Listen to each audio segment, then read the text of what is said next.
Hey guys, welcome to my YouTube channel Limelight Interiors. I am architect Sonika. False ceilings help in turning the ordinary room into a designer room. False ceilings are the trend और आप बोल सकते हैं necessity है modern home की. जितना important false ceiling का design होता है उतना ही important उसका material selection भी होता है. I get this question a lot from clients कि हम कौन सी false ceiling use करें, POP false ceiling या फिर gypsum board false ceiling. As many options are available today, it can get confusing for the person who doesn't belong to this field. In this video, मैं आपको बताऊंगी POP false ceiling and gypsum board false ceiling के बारे में. These are the two false ceilings which are widely used in residences, तो I will talk about them in detail और मैं इसकी आपको advantages and disadvantages भी बताऊंगी. मैं hope करती हूँ कि ये वीडियो देखने के बाद you can make a informed decision कि आपको इन दोनों में से कौन सी false ceiling अपने residence में करानी है. इसके साथ साथ I will tell you some other false ceilings as well कि वो आप अपने रेजिडेंस में अगर चाहें तो कहाँ पे यूज कर सकते हैं, वो कहाँ बेस्ट सूटेबल है. But first, I request you to subscribe, like my channel and hit the bell icon button to get the notification. False ceiling makes significant transition in the aesthetics of the space in its own way. False ceiling are the decorative ceilings which are not only used for the decorations but for many other reasons like to conceal wiring and piping of the different services or for the thermal insulation and many more.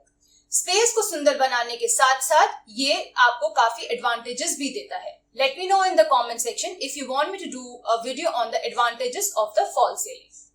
Before we move forward in the video, let us understand what is false ceiling. False ceiling, as name suggests, it is the false structure.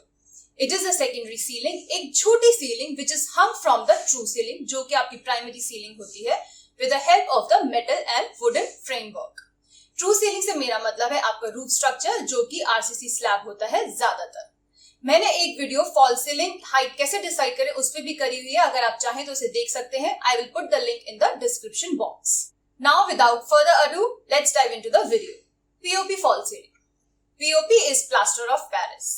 POP आपका powder form में आता है. इसमें हम water मिला के इसका एक पेस्ट बनाते हैं. For the installation, metal framework is hanged from the true ceiling, जिसके ऊपर एक चिकन मैश लगाई जाती है and onto that chicken mesh ये आपका POP का पेस्ट 2 से 3 लेयर में अप्लाई करा जाता है to achieve the required finish. इसकी एडवांटेजेस क्या होती हैं? POP की सबसे बड़ी एडवांटेज होती है कि ये बहुत ड्यूरेबल होती है in the longer run and can last for years. POP false ceiling enables endless design possibilities and it can be molded into any shape of design. Due to the flexibility of the POP, आप corners में integrate designs भी propose कर सकते हैं. POP आपकी जो है easily repairable होती है. Even a small section आपका POP का जो damage हो गया उसको आप easily repair करा सकते हो. अब बात करते हैं इसकी disadvantages की. POP एक टाइम टेकन प्रोसेस होता है एंड इंस्टॉलेशन करने के बाद उसमें ड्राइंग टाइम की जरूरत होती है and that drying time can take up to a whole month. Drying time आपकी वेदर कंडीशंस पे भी डिपेंड करता है. अगर आप समर्स में POP करा रहे हो तो वो जल्दी थोड़ा ड्राई हो जाएगा. अगर विंटर्स या रेनी सीजन है तो it can take more time to get dry. POP fall ceiling में जब करते हैं तो आपके थोड़े से फ्यूम्स, केमिकल फ्यूम्स भी रिलीज होते हैं एंड डस्ट काफी उसमें से निकलती है बिकॉज वो एक पाउडर फॉर्म में होती है. POP फॉल सीलिंग आपका मेसी प्रोसीजर है बिकॉज इसमें जो पेस्ट होता है वो स्मॉल बैचेस में बनाया जाता है and that gets dry very quickly, तो उसमें आपकी वेस्टेज भी बहुत ज्यादा हो जाती है.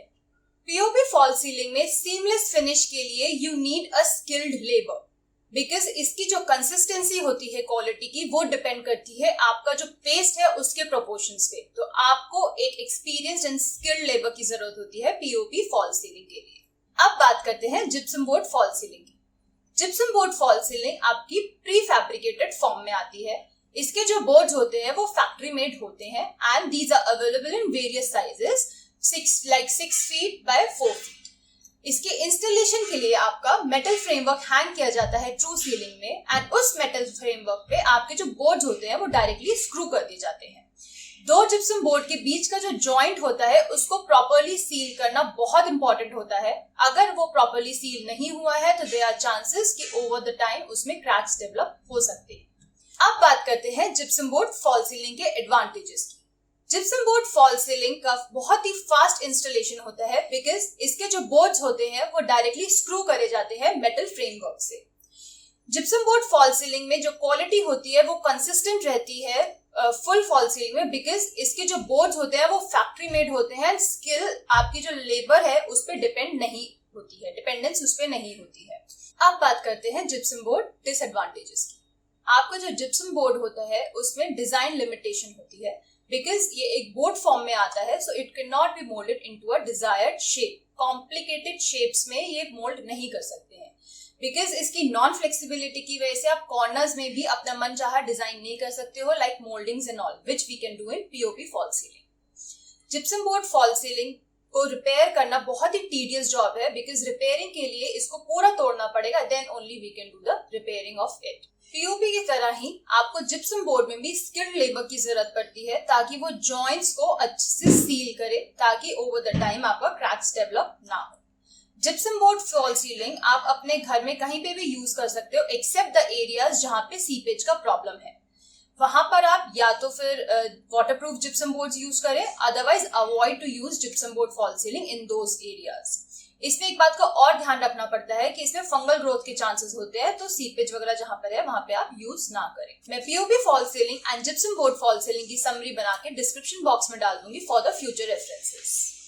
अब बात करते हैं हम अपनी और फॉल सीलिंग्स की जो we can use in residences. आपकी पहले आती है wooden fall ceiling.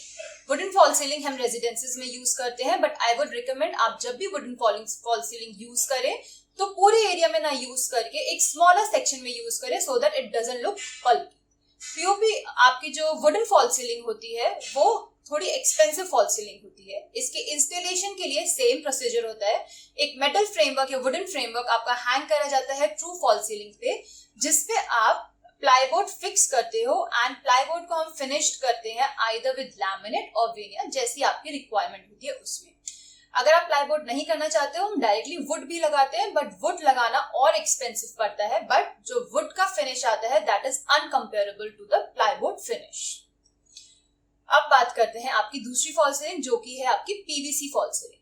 PVC fall ceiling हमारी वाटरप्रूफ फॉल सीलिंग होती है, and we can use this fall ceiling in the areas like kitchen, toilet and balconies. जहां पे भी आपका सीपेज का या फिर वाटर का इशू है वहां पे आप इस फॉल सीलिंग को इजीली यूज कर सकते हो।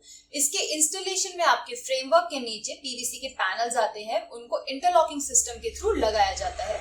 इसका एक ड्रॉबैक ये है कि आप जब पैनल्स लगाते हो तो दो पैनल्स के बीच में आपको ग्रूव्स दिखाई देती हैं। थर्ड आती है grid fall ceiling. Grid fall ceiling ज्यादातर हमारी कमर्शियल में यूज होती है, बट हम रेजिडेंसेस में we can use that in toilets और फिर स्टोर में। ये फॉल सीलिंग मेनली वहां पर यूज होती है जहां पे आपको फॉल सीलिंग के ऊपर जाके सर्विसेज को मेंटेन करने की जरूरत होती है। This fall ceiling comes in tile size. ज्यादातर हम 2x2 फीट का टाइल साइज अपना यूज करते हैं फॉल सीलिंग। आई होप ये वीडियो आपको हेल्पफुल एंड इन्फॉर्मेटिव लगा हो। अगर ऐसा है तो प्लीज मेरी वीडियोस को देखते रहिए। Till then good bye and take care of yourself.